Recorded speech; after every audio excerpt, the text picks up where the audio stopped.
The emergency call. Dr. Kim Dejo walked down the long metal hallway of the research ship Harmony, her soft footsteps echoing in the morning silence. Most of the alien crew members were still sleeping, and she cherished these peaceful moments. The warm coffee in her hands filled the air with a comforting aroma that helped her prepare for another day of studying alien creatures, a job she had loved for the past 5 years. The ship's computer suddenly broke the silence with an urgent beeping sound.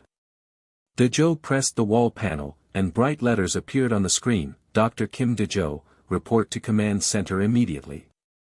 Priority 1 message from the Galactic Council. Her heart raced. Priority 1 messages meant something big was happening. She quickly finished her coffee and hurried down the hallway.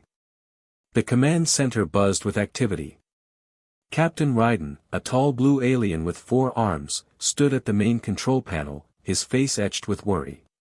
Dr. Nixel, whose large brain pulsed behind a glass dome, worked frantically at his station.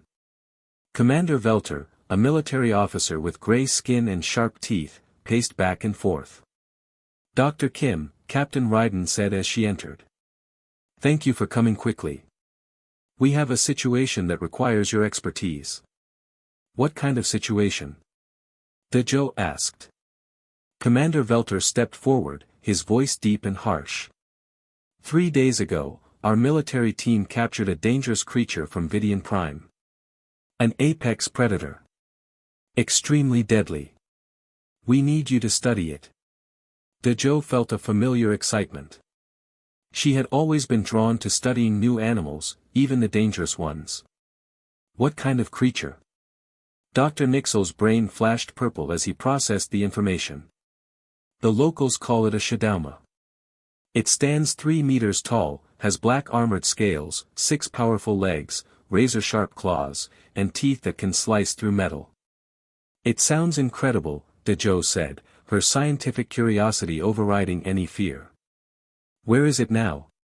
Containment Bay 7, Captain Ryden replied grimly. But there's a problem. The creature was severely injured during capture. It's dying. Commander Velter crossed his arms. Most of our scientists want to simply observe its death and take notes. They believe it's too dangerous to help. But the Galactic Council wants detailed behavioral studies. They want to understand how it thinks and acts. Dejo felt a pang of sadness hearing about the injured animal. How badly is it hurt? Very badly, Dr. Nixel replied, his brain pulsing red with concern. Its left rear leg is nearly severed, internal organs are damaged. Without medical intervention, it will die within 10 days. Then we should help it, Dejo said without hesitation. All 3 aliens stared at her in shock. Commander Velter's teeth showed in what might have been a smile, but not a friendly one. Help it, he growled. Dr. Kim, this creature killed 12 of our soldiers during capture. It destroyed 3 military vehicles. It's a killing machine.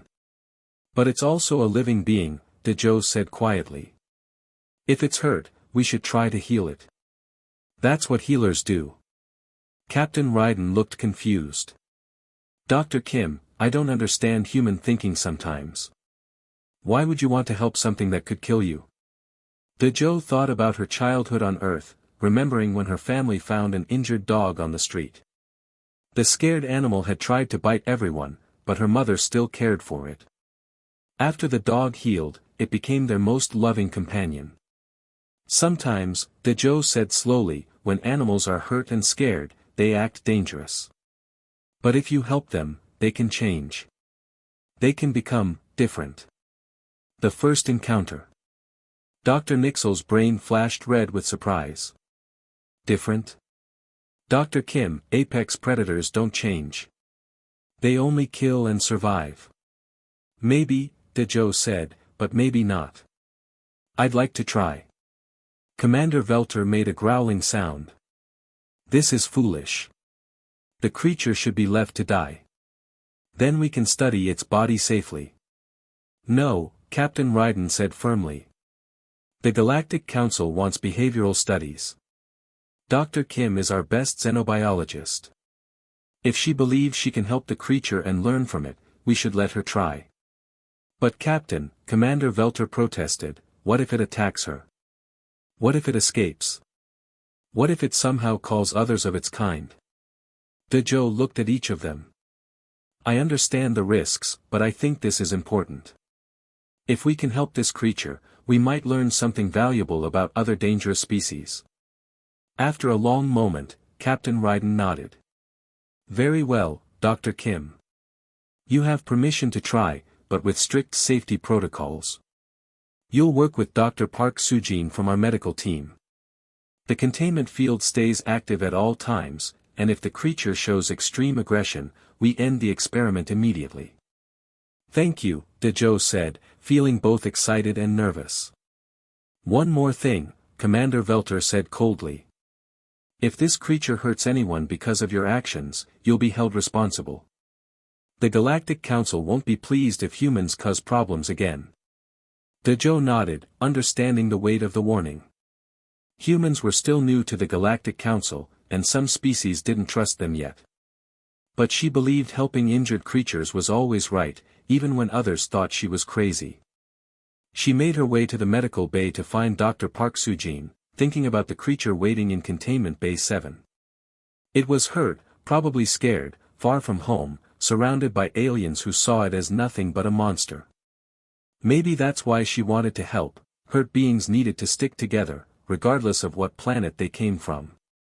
Dr. Park Sujin was waiting in the medical bay. She was a small woman with kind eyes and steady hands who had been healing various species for many years. So you really want to help this monster? Sujin asked when Dejo explained the plan. It's not a monster, Dejo replied. It's just a hurt animal that needs help. Sujin smiled. You always see the good in everything, Dejo. That's why I like working with you. What do you need? Help me understand its physiology. What medicines might work? How can we heal its wounds without causing more distress? They spent 2 hours studying the medical scans.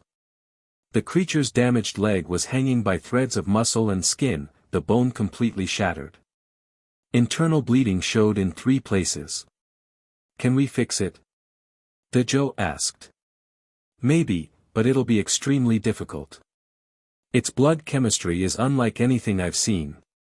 Its body temperature runs much hotter than humans, and its skin is so thick that normal medications might not penetrate.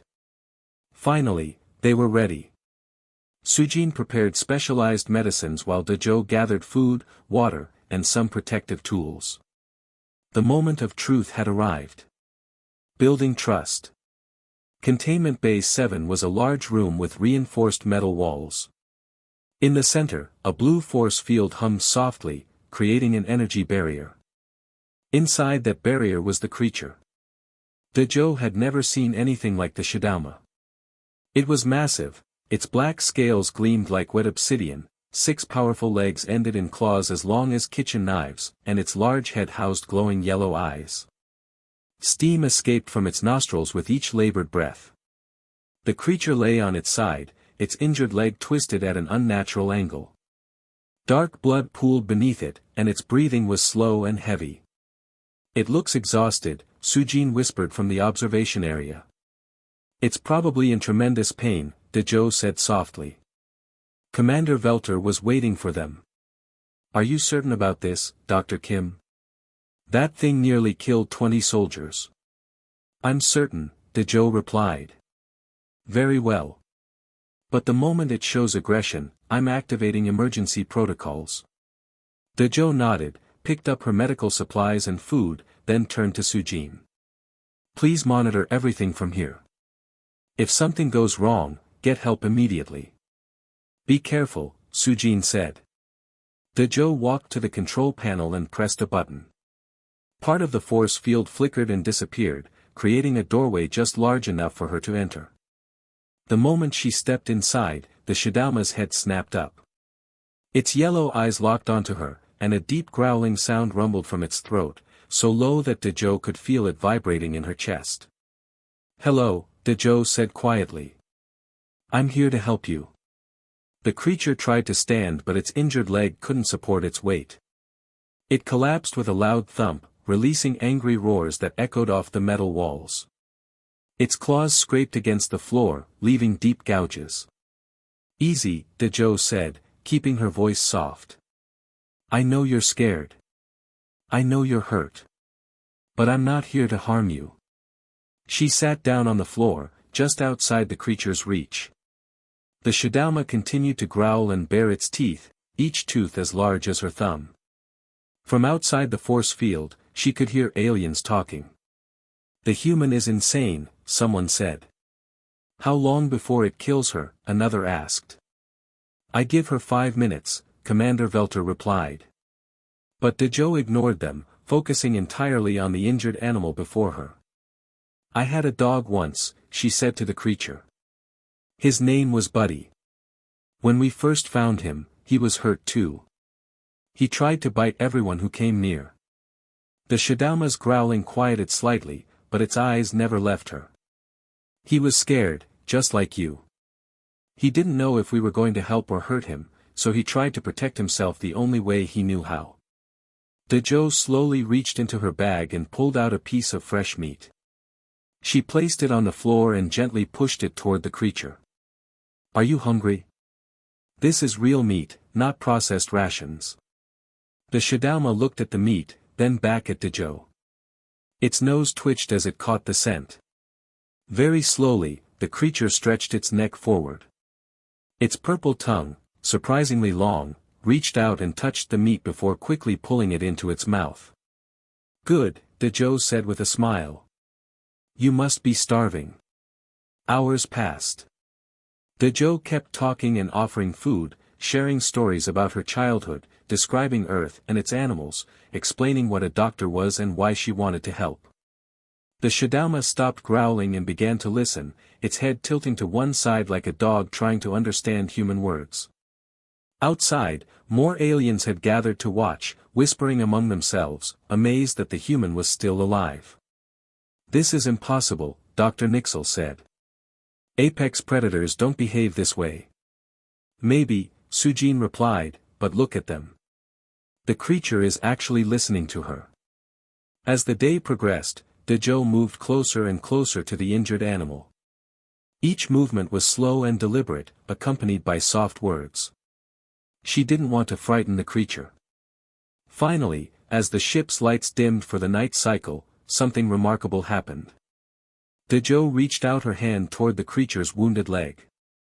The Shadalma didn't pull away or snap at her. Instead, it watched with those intelligent yellow eyes, and for the first time, Dejo saw something other than pain and fear in them. She saw trust beginning to form. The healing. The next morning, Dejo returned to Containment Bay 7, with Drive Sujin and a cart full of medical supplies. The Shadalma was awake, watching the entrance. When it saw Dejo, it made a soft rumbling sound, not threatening, but almost like recognition. "Incredible," Sujin whispered. "It remembers you." Commander Velter stood in the observation area, arms crossed. "One day of not being eaten doesn't prove anything, Dr. Kim. The real test comes when you try to touch it." Dejo entered the containment field slowly. "Hello again," she said softly. "I brought a friend to help you feel better." The Shadalma's eyes shifted to Sujin, who remained outside the barrier. The creature's muscles tensed slightly, but it didn't growl. "It's okay," Dejo continued. "She's a healer, like me. We want to fix your leg." Over the next several hours, Dejo worked patiently to gain the creature's complete trust. She fed it more meat, spoke continuously in soothing tones, and gradually moved closer to the injured limb. Each time she reached toward the wound, the Shadalma watched but didn't resist. "This is unprecedented," Dr. Nixel announced to the growing crowd of observers. "The creature is allowing physical contact with a potential threat." "Maybe it understands she's trying to help," Sujin suggested. Finally, the moment arrived. Dejo placed her hand gently on the creature's uninjured leg. The Shadalma's entire body tensed, but it didn't move away. Steam rose from its nostrils, but no sound came from its throat. "Good," Dejo whispered. "Very good." Sujin entered the containment area with her medical equipment. The Shadowma's eyes tracked her movement, but it remained calm as long as Dejo kept her hand on its leg. "The trust it has in you is remarkable," Sujin said quietly as she examined the wound. "But this injury is worse than I thought. The leg is barely attached. We'll need to perform surgery." "Surgery?" Commander Velter's voice boomed from the observation area. "You want to sedate a 3-meter apex predator? That's suicide." "Not sedate," Sujin replied. "Local anesthetic. But it will take hours, and the creature will have to remain completely still." Dejo looked into the Shadowma's intelligent yellow eyes. "Can you trust us that much?" she asked softly. As if understanding, the creature lowered its massive head to the floor and closed its eyes. The surgery took 6 hours. Dejo never left the Shadowma's side, continuously talking and stroking its uninjured areas. Sujin worked with incredible precision, reattaching torn muscles, setting the shattered bone with biocompatible metal rods, and sealing internal injuries. Throughout the entire procedure, the Shadowma remained perfectly still. When pain caused its breathing to quicken, Dejo's voice would calm it. When surgical tools made unfamiliar sounds, her touch would reassure it. "Vital signs are stabilizing," Sujin announced as she finished the last sutures. "The internal bleeding has stopped, and the bone should heal properly with these reinforcements." The aliens watching from outside had grown quiet. Even Commander Velter seemed impressed by what he was witnessing. As Sujin packed up her equipment, the Shadowma opened its eyes and looked directly at Dejo. Then, with tremendous effort, it lifted its massive head and gently touched her shoulder with its snout. The gesture lasted only a moment, but its meaning was unmistakable. It was saying thank you. "My God," someone whispered from the observation deck. Over the following days, Dejo spent every waking hour with the Shadowma. She brought it food, changed its bandages, and helped it with physical therapy exercises. The creature's recovery was remarkable, not just physically, but emotionally. The Shadowma began to respond to its name when Dejo called it. It would make soft rumbling sounds when she arrived each morning. Most amazingly, it started to play, gently batting at objects Dejo brought, careful never to use its claws around her. "It's like watching the socialization of a domesticated animal," Dr. Nixel observed. "But this is supposed to be an apex predator from one of the most dangerous planets in the galaxy." "Maybe," Captain Ryden said thoughtfully, "we've been wrong about what dangerous really means." 2 weeks after the surgery, the Shadowma stood on all 6 legs for the first time. It was wobbly, but the repaired limb held its weight. Dejo clapped her hands in celebration, and the creature made a sound that could only be described as pleased rumbling. But their time together was running out. The Galactic Council had ordered the Shadowma to be returned to Vidian Prime once it was healthy enough to survive. "The transport ship arrives tomorrow," Captain Ryden informed Dejo. "You've done incredible work, Dr. Kim. The Council is very impressed with your behavioral studies." That evening, Dejo sat with the Shadowma one last time. The creature seemed to sense something was different. It kept nudging her gently with its head, as if asking what was wrong. "You're going home tomorrow," she said softly. "Back to your own world, your own kind." The Shadowma's yellow eyes seemed to dim with understanding. It laid its great head in Dejo's lap, something it had never done before. They sat together in comfortable silence, 2 beings from different worlds who had found something precious in each other: trust, healing, and an unbreakable bond that transcended species. Tomorrow would bring goodbye, but tonight, they simply existed together in perfect peace. The unbreakable bond. The morning of departure arrived too quickly. The Galactic Council transport ship Meridian docked with Harmony, bringing with it a specialized containment unit designed for safely transporting the Shadowma back to Vidian Prime. Dejo stood in Containment Bay 7, watching as the transport crew prepared their equipment. The Shadowma sat beside her, its head resting against her shoulder. Both of them seemed to understand this was goodbye. "The transport team is ready, Dr. Kim," Captain Ryden announced over the intercom. "They're impressed with the creature's docile behavior. Your work has exceeded all expectations." Commander Velter entered the bay, looking remarkably different from the hostile officer who had first briefed Dejo weeks ago. "Dr. Kim," he said quietly, "I owe you an apology. I thought you were making a dangerous mistake. Instead, you've shown us something extraordinary." "What do you mean?" Dejo asked. "The Galactic Council has been studying your methods. They want to implement similar approaches with other, dangerous species across the galaxy. You may have changed how we interact with apex predators forever." The transport crew leader, a tall reptilian alien named Captain Zoreth, approached with his team. "Dr. Kim. We're ready to transfer the specimen." "Its name is Shadauma," Dejo corrected gently. "And please be careful with it. It's not just a specimen, it's an intelligent being." Captain Zoreth looked surprised but nodded respectfully. "Of course. We've prepared a comfortable transport chamber based on your recommendations." As the team moved to activate their containment field, something unexpected happened. The Shadauma stood up and walked to the center of the bay, then stopped and looked back at Dejo. It made a series of soft rumbling sounds, almost like it was trying to communicate something important. "What's it doing?" Sujin asked, joining them in the observation area. Dejo stepped forward. The Shadauma approached her and gently placed one massive paw on her hand.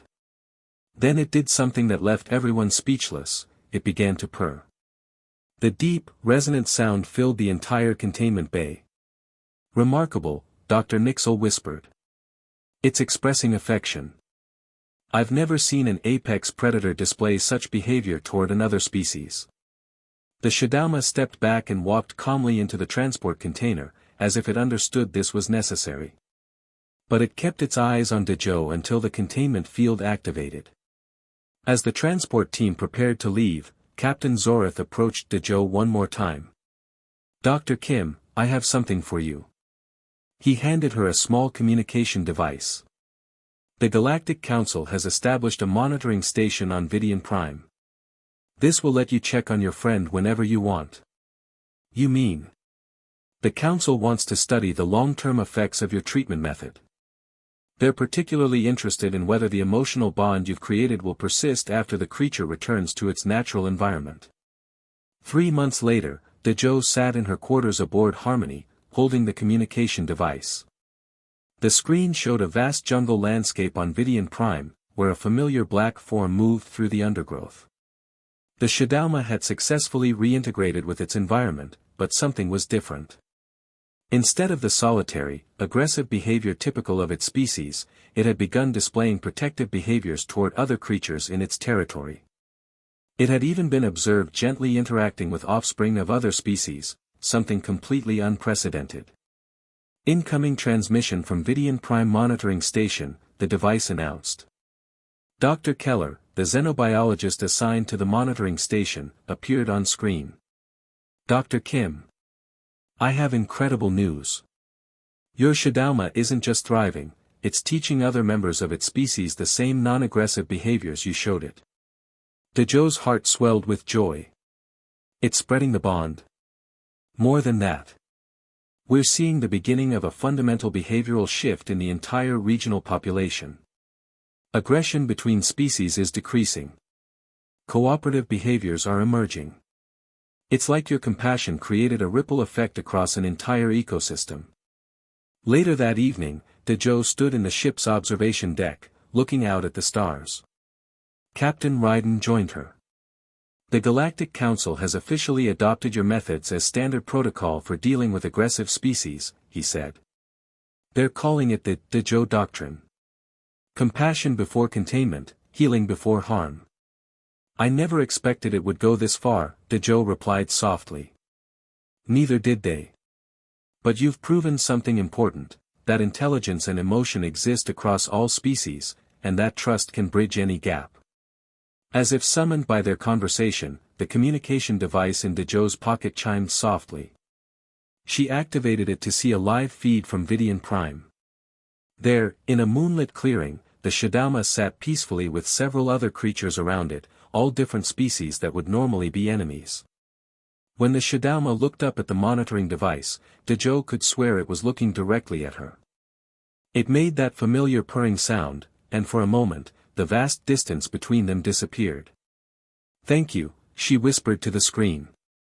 The Shadama tilted its head, almost as if it had heard her, then settled down surrounded by its new multi-species family. Dejo smiled, understanding that some bonds truly are unbreakable, not limited by distance, time, or the differences between species. Her choice to heal rather than harm had not only saved one creature's life but had begun to transform an entire world.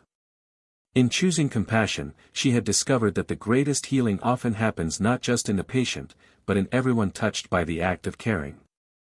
The wounded creature she had helped was now healing others, creating an endless cycle of trust and kindness that would ripple across the galaxy for generations to come. As the stars wheeled overhead and harmony continued its journey through space, Dr. Kim Dejo knew that her life's work had found its true purpose.